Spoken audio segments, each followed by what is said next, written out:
जय हिंद दोस्तों, मैं हूं जितेंद्र दीक्षित। 4 PM महाराष्ट्र में आपका स्वागत है। दोस्तों, बीते 10 साल से बीजेपी की पूरी राजनीति दो नामों के इर्द गिर्द ही घूम रही है। प्रधानमंत्री नरेंद्र मोदी और गृह मंत्री अमित शाह। बीजेपी क्या करने वाली है, बीजेपी क्या कर रही है, बीजेपी आगे के बारे में क्या सोच रही है, कौन से राज्य का कौन मुख्यमंत्री होगा, उसके मंत्रिमंडल में कौन होगा, कौन सी बड़ी नीतियां हैं जो कि सरकार अपनाने वाली है, ये तमाम फैसले ये दो लोग ही बीजेपी में लेते हैं। और बीजेपी की जो मौजूदा तस्वीर है उसको बनाने में इन दोनों लोगों की बहुत बड़ी भूमिका रही है।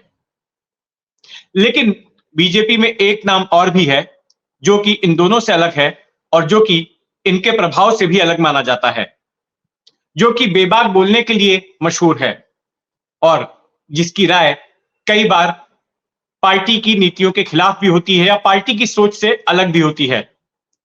लेकिन ये अपनी बात कहे बिना रुकते नहीं, ये किसी की परवाह नहीं करते। और ये नाम है नितिन गडकरी का। केंद्रीय मंत्री नितिन गडकरी, जिनके पास रोड ट्रांसपोर्ट का और हाईवे का मंत्रालय है। महाराष्ट्र से आते हैं ये और अक्सर कुछ ऐसी बातें बोल देते हैं सार्वजनिक मंचों पर जो कि पार्टी के लिए भी एम्बैरेसिंग हो सकती हैं। तो अभी हाल ही में मुंबई के विले पार्ले में एक समारोह में ये शामिल हो रहे थे और वहां पर भी अपने भाषण के दौरान उन्होंने कई ऐसी बातें कही जो कि अब सियासी गलियारों में चर्चा का विषय है और लोग कयास लगा रहे हैं कि आखिर नितिन गडकरी का निशाना इन शब्दों के जरिए किस पर था।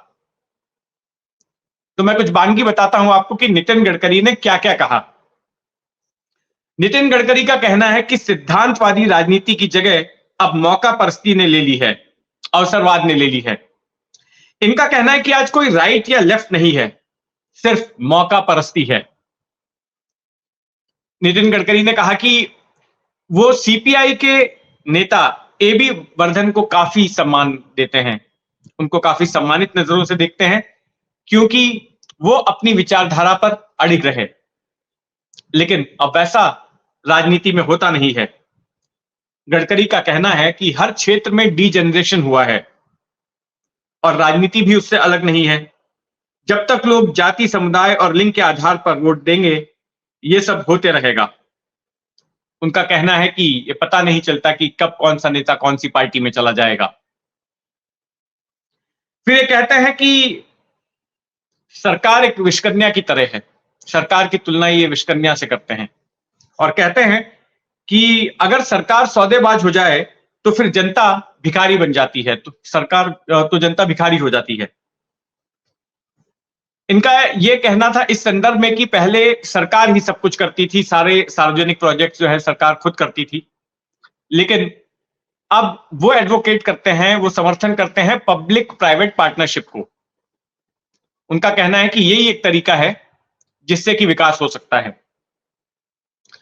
तो ये तमाम बातें नितिन गडकरी ने कह तो दी, लेकिन अब इनकी बातों के मतलब निकाले जा रहे हैं कि आखिर वो कौन सी सरकार को इन्होंने विषकन्या कह दिया। एक तो केंद्र में पीएम मोदी की सरकार है जिसके कि ये खुद हिस्सा है, और जिस महाराष्ट्र से आते हैं वहां पर भी बीजेपी की सरकार है।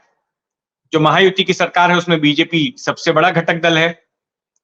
तो आखिर गडकरी का निशाना है किस पर, यह भी सवाल है।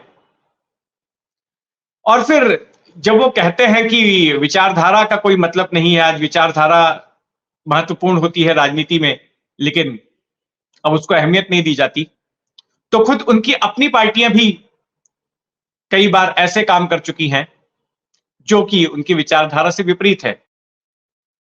महाराष्ट्र की ही बात करें, बीजेपी कहती रही कि वो भ्रष्टाचार के खिलाफ है। 2019 के चुनाव प्रचार के दौरान यह कहा जा रहा था कि अजीत पवार भ्रष्ट नेता है और उनको जेल में डालकर चक्की पिसवाई जाएगी। देवेंद्र फडणवीस चुनावी कैंपेन में कहते थे। लेकिन क्या हुआ, एक तो उसी वक्त 3 दिन के लिए वो सीएम बन गए, अजीत पवार को मुख्यमंत्री बनाकर सुबह सुबह शपथ ले ली, और फिर इसके बाद इस साल फिर से जब जुलाई में एनसीपी में बगावत हुई तो फिर से उन्हीं अजीत पवार को साथ ले लिया गया। और जबकि उसके करीब हफ्ते भर पहले ही प्रधानमंत्री ने अजीत पवार और उनकी पार्टी पर निशाना साधा था कि ये भ्रष्टाचारी लोग हैं, ये कहते हुए, और फिर उन्हीं के साथ सरकार में भी शामिल हो जाते हैं।